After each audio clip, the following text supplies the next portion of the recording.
What's up? My name is Kevin King, and today I'm going to be talking about the terms major and minor and what that means in music.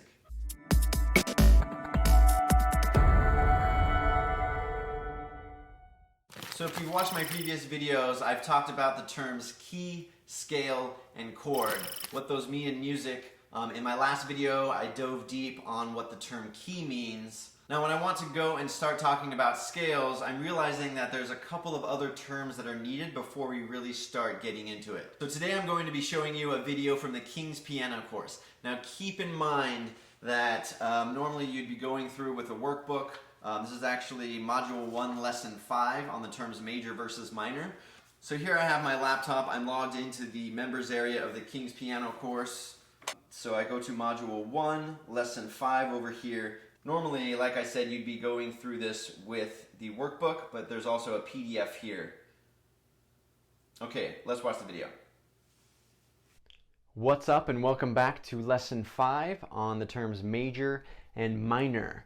So now that we know what a key, a scale, and a chord is, we're going to learn an adjective, or two adjectives, major and minor. So we can use the words major and minor to describe the emotional context of the key, scale, or chord. So you can have a major key, you can have a minor key, major scale, minor scale, and a major chord and a minor chord. Now there are others, but for the most part, and just to start out, we're going to learn major and minor. Okay, so in music, anytime you listen to a song, you are immediately brought to an emotional state, whether you like it or not. It's actually one of the cool things about music is that you can express emotions with it.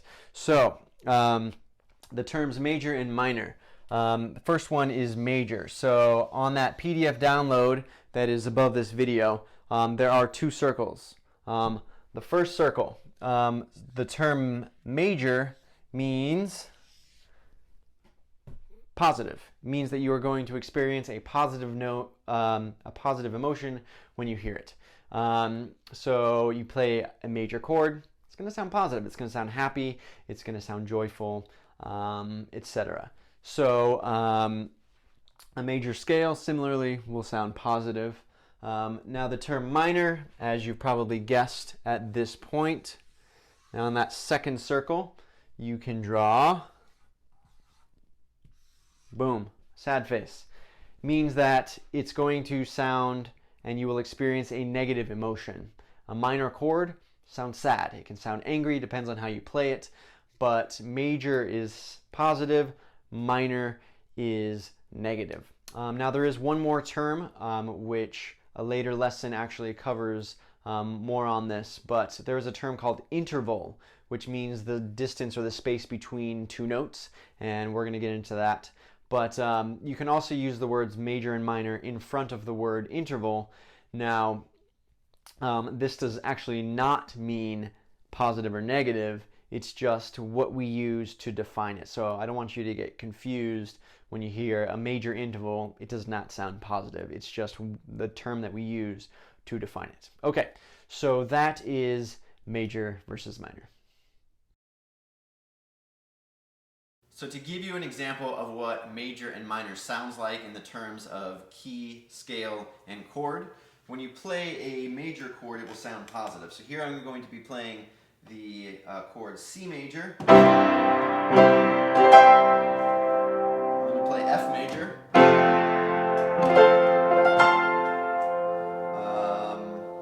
So those sound positive. Now, when you want to play a minor chord, it's going to sound negative. Here's an example of D minor.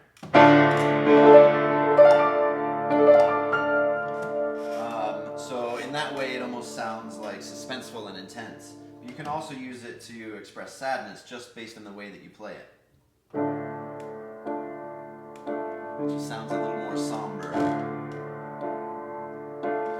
So major typically expresses a more positive feeling sound, whereas minor typically expresses a more negative feeling sound. An example of a major scale, for example, a D flat major scale. Sounds positive, whereas a D flat minor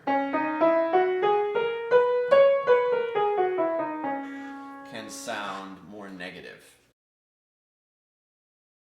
So as far as major and minor keys go, when you're playing in a major key, it will sound typically more positive.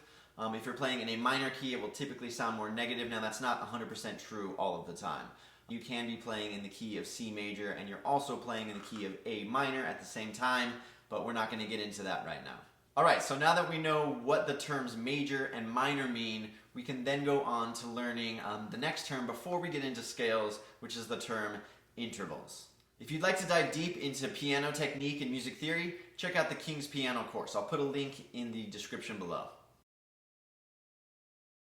Thanks for watching. If you like this video, go ahead and hit the like button, leave me a comment below, and if you would like to see more videos like this, hit the subscribe button. Until next time, take care.